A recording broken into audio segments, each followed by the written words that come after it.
record. Hello everyone. My name is Yasmin and I'm here as an educator for Artist Live today.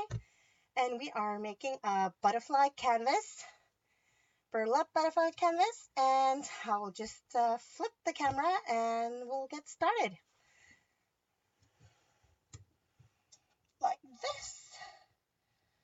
Okay, just a bit here. I think we're good. So we are making this little thing. It is loads of layers. It's burlap canvas. I've got this at Canvas Corp, actually this one, but you can get them from Tim Holtz, which is the one I'm going to play with today. It's smaller, but you can alter it to fit. So this is a 6x4" burlap canvas, and this is a 6x6. And I've stamped with some Tim Holtz stamps, and there's a little cracked doll in the middle here. And okay, so we are getting started. And I forgot my paint cup, and I had to go find it.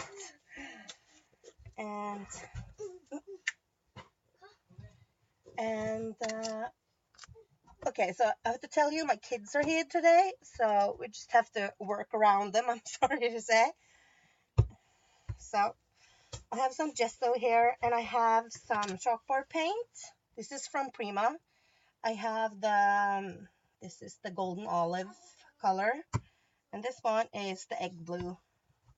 It's gonna work with these three colors on this little canvas. So I just use a big brush.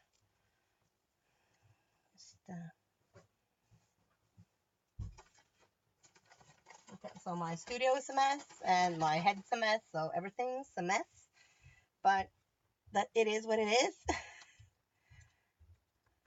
So this, I just add the paint randomly, and it's just to get some color to the background. No special way to do it. Also add the whites.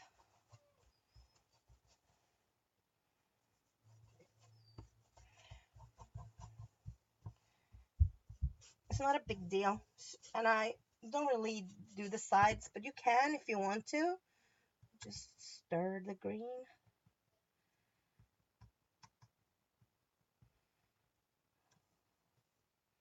And add some green as well. Just mixing it up. I'm gonna do that some on the edges this time, I think. Just because I can.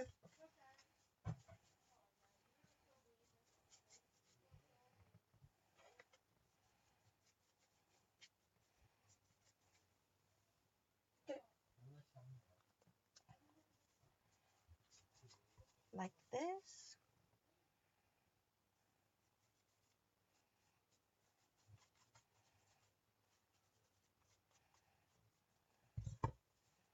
Yeah.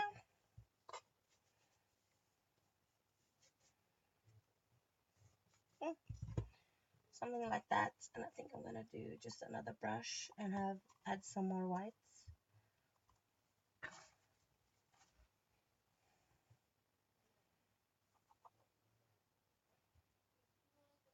That wasn't clean enough.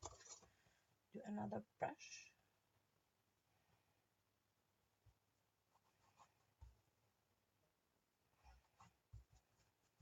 Yeah.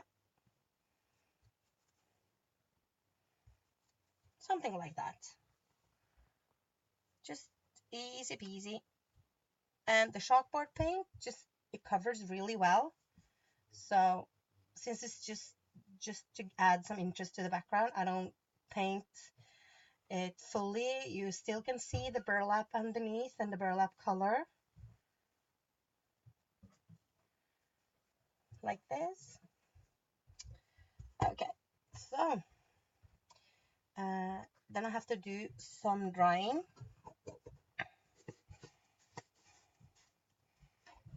Ooh. And just get these lids on. So actually I made this, well, 1.5 years ago, and I made it as a class, and I tried to get some takers on it, but I usually didn't get many people signing up for this class, so I had to postpone it and postpone it. So I thought this time, oh, I'll just gonna just do it for free for you guys, so you get to see it. So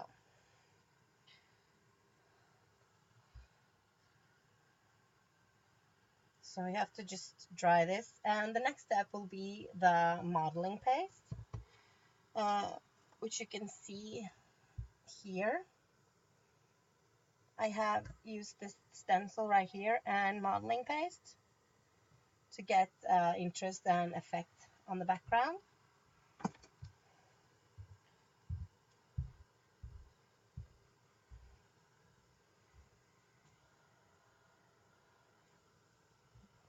Well, the paint dries really fast, so it's almost dry already and ready to work on. Yeah, Lydia, you are lucky. The lucky chosen ones who get to take my class for free.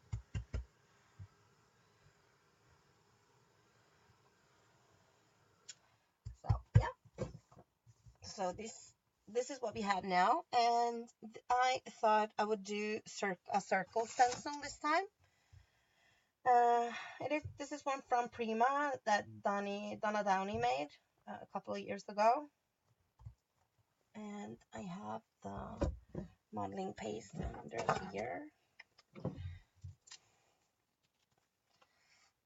If I can get it open, yeah. This is modeling paste from Prima, and I need a palette knife. Mine is all rusted.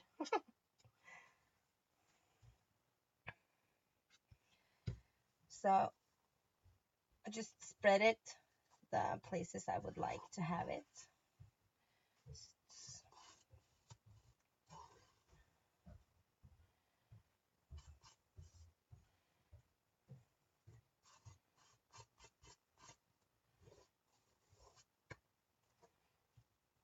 Yeah, I think that's good.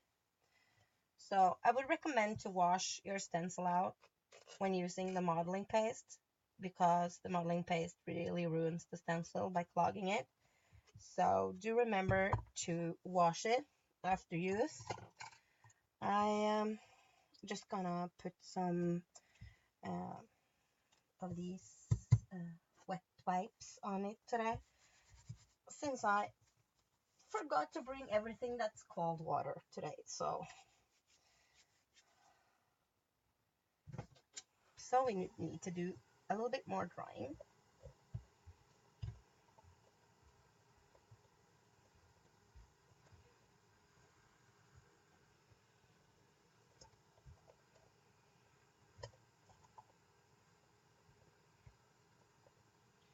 Okay, it wasn't easy to put on this lid with one hand.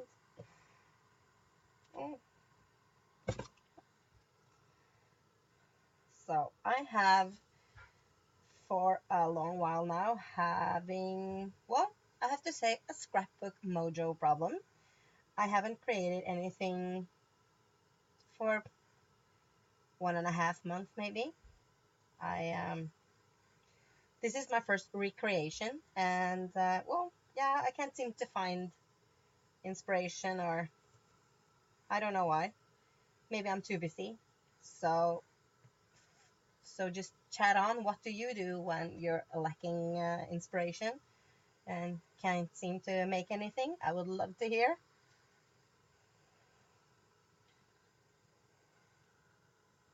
Oh, this is soon dry too.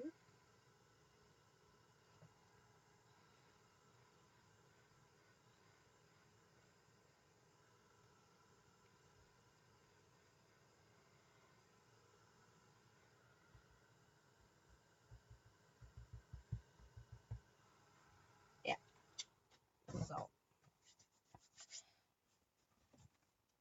I'm just gonna put this piece here so I can see it. So Here we have we've started with the chalkboard paint and the modeling paste on top. So we are here, and that actually covers most of the background work. And I'm now gonna have some chipboards, if I can find them here. So I'm using this type of chipboard is a blue fern chipboard, which is one piece. I found these ones I really like, so I'm just using these today. And you can cut them the way you want, but I think this will be perfect for this one. And then I like to use embossing powders to color my chipboard, so that's what I did with the other one. I'm pretty sure I used a white one with some copper in it. So I'm just gonna see what I have in the drawer. I know I have whites, so I have whites. Oh, I have a sparkly one.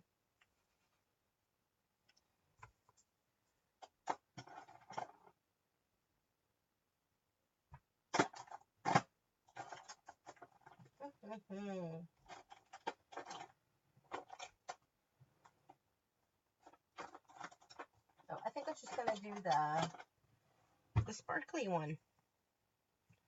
You see? This is white with sparkles. So, and then I use this pillow watermark stamp pad. Mine is totally dirty, but that's how it is.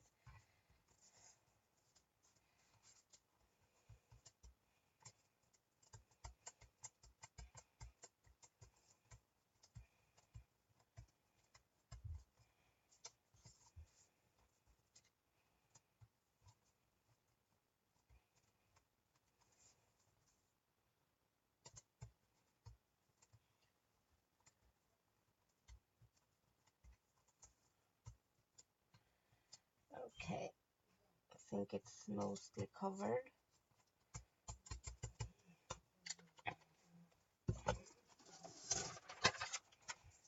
Another piece of paper. Går till mig det. Okay. Man inte skulle ha en gång sen blir.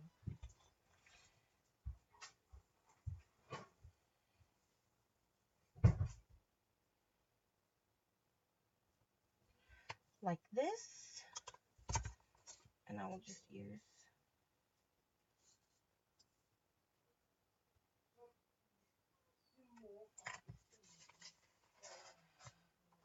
okay, and maybe we have to do this twice just to see how thick a layer we're gonna get on it.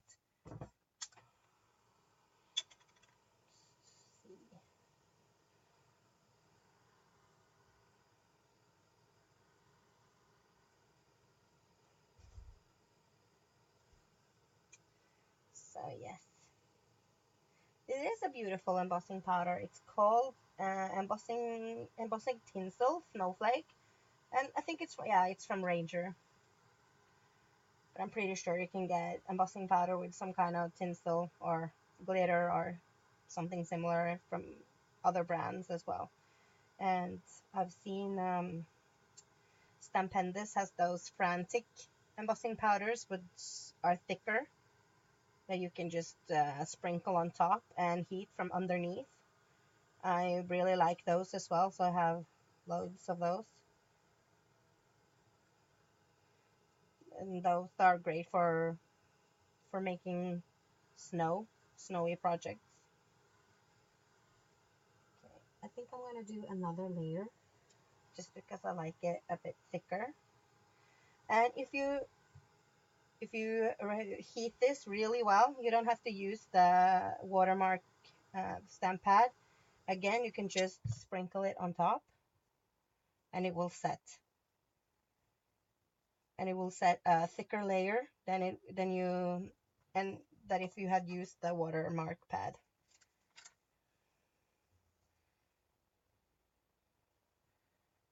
You see, it's just sticky, a bit thicker.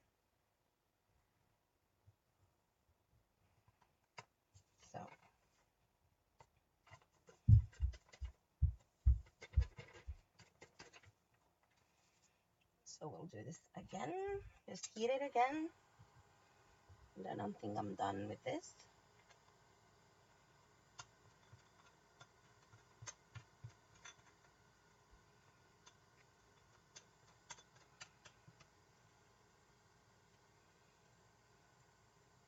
I think embossing powders are so fun to use. They just give a great effect on the chickpeas and stamps and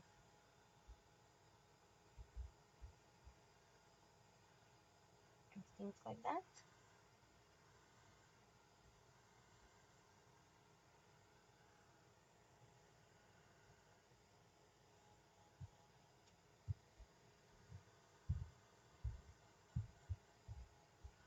Okay, I think we are done now. I'm going to show it to you.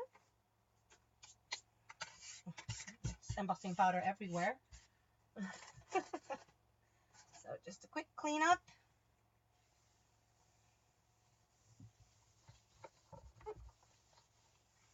Like that. So here's the dried peas. You can see the sparkle.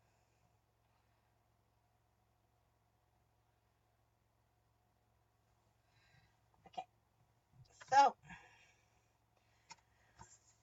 on this there's loads and loads of layers. I've used, well, this is perfect piece to make if you have loads of extra paper, like scrap pieces that you are not large enough to use on a single layout, or just scrap pieces. So I've chosen just different types I had laying around. Just looked in my drawer and I just cut random pieces that fit the canvas. So there's papers from 7 Knot Studio, Scrapberries. I think I have some old ones from Glitz here, and I have this beautiful canvas piece from Finnabair, Prima collection, that I'm gonna take a little piece off. Not sure if everything will show, but it will be something, and it's not that big a deal if the papers aren't straight. It's just pieces. So maybe this one was too big. Just cut it down a bit, and yeah, just pull that off. And just see if it fits and doesn't cover up everything. And rip a piece of this.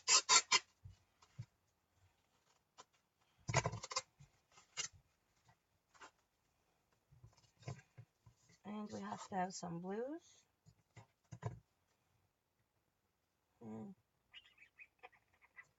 Maybe some greens.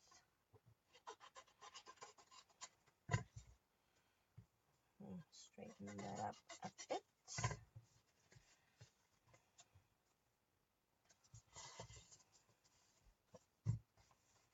No, I'm going to use a bit of this one.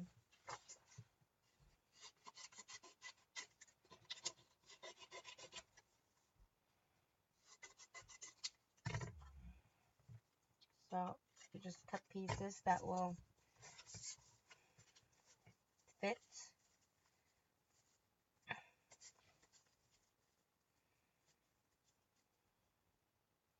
This composition can't be that big since the canvas is small.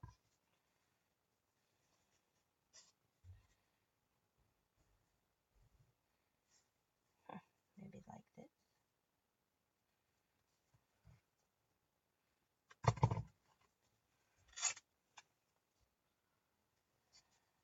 Well, I think we are on to something here.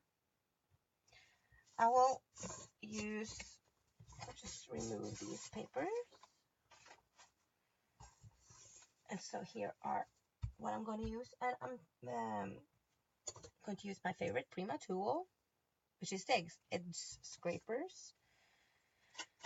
Just going to do some quick scraping on the edges. That's why it doesn't matter if the papers are completely straight. Since you're doing this anyways, you will lose some of the straightness. So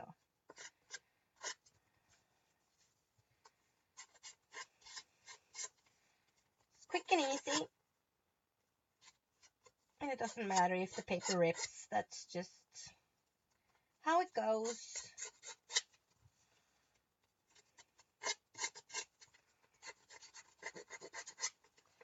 Like this.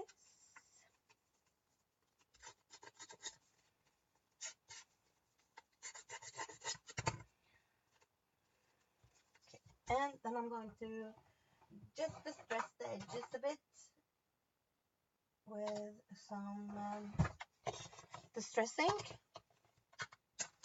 I like the vintage photo one, so I'm gonna still use the vintage photo. Just quickly do the edges like this.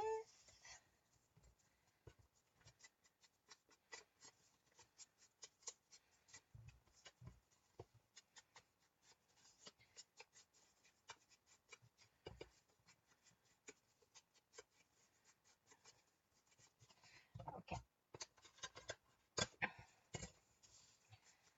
So now it's just to find the way I had it. Which doesn't always have to be the same as I did it the first time. Yeah, something like this, I think. With this on top. I do want to have something of this showing, but since we have the butterflies, I may have to just pull it a bit out to the side. Okay, something like that. But this time I use loads of chipboard underneath this piece to get really dimension on it. So I'm going to staple these pieces together so I remember where they go.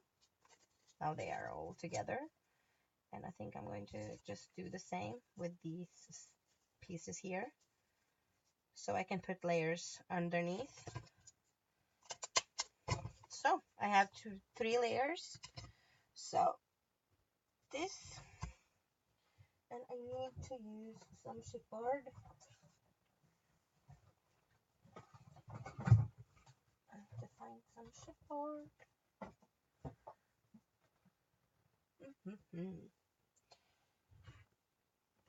Where have I hide it? The chipboards.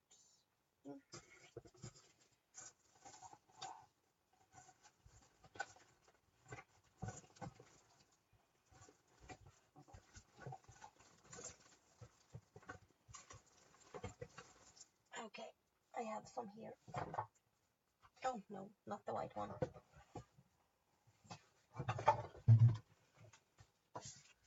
Yeah.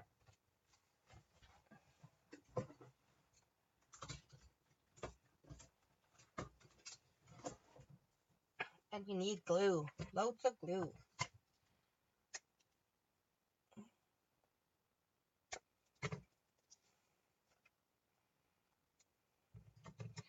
Okay.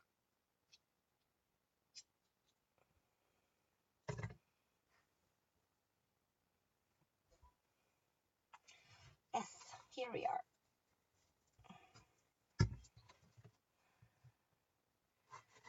I'm cutting some pieces of the chipboard. You can easily use pizza boxes for this piece, since it's not pictures on it. You can, it's not a problem if you use things that has acid in it, since you're not using a photo. So, but I do think these chipboards are acid free. So I opened the new glue so I didn't have to wait for it to get out like this.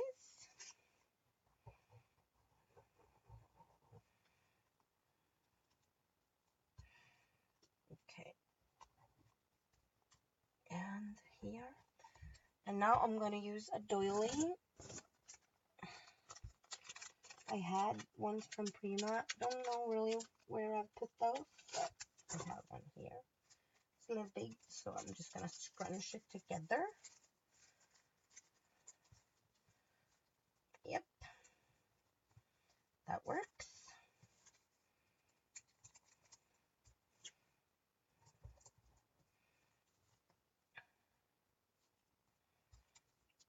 Oh, I want to turn it like this.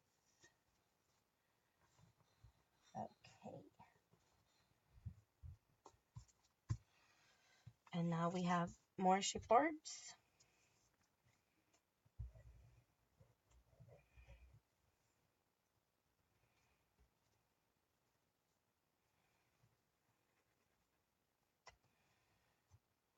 And I'll put this on here first, on this little piece.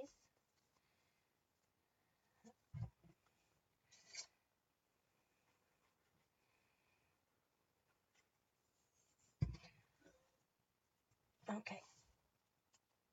Oh yeah, something like this will be good. So this is what we have so far.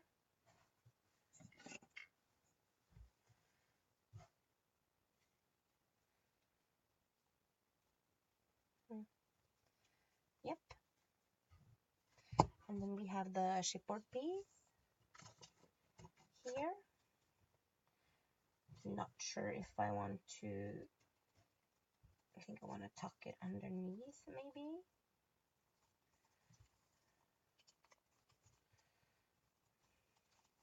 Yeah, I think we'll do that, something like this.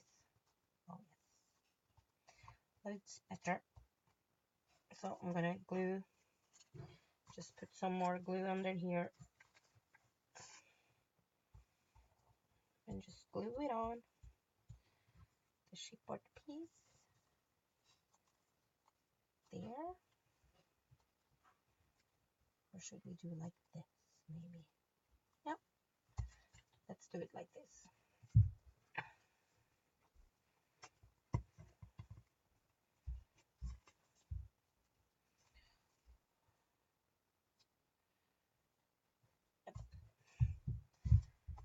Okay, so this is what we are working with. I think I'm going to cut this piece a bit smaller. Yeah, not sure yet, so I'm just gonna leave it until I decide. Very undecideful today, cannot decide. So this is what we have so far, and now I need to cut some butterflies. And I did stamp some butterflies before the show started, but I'm going to show you what I used, if I can find the butterfly stamp.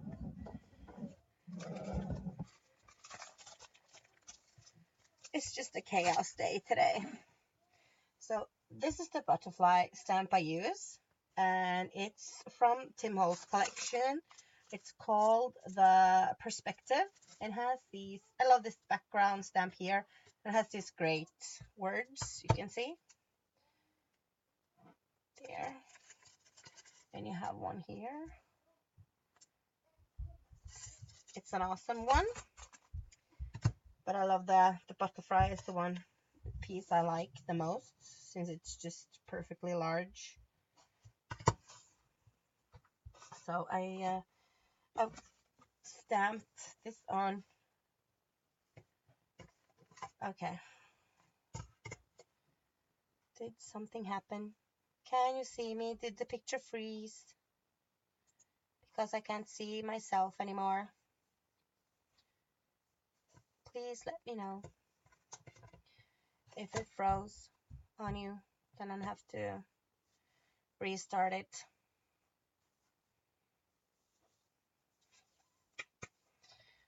So if it froze, but you can still see me, I will go on. But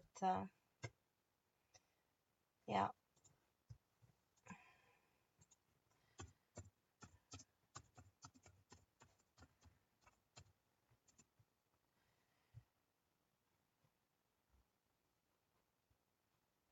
Okay, so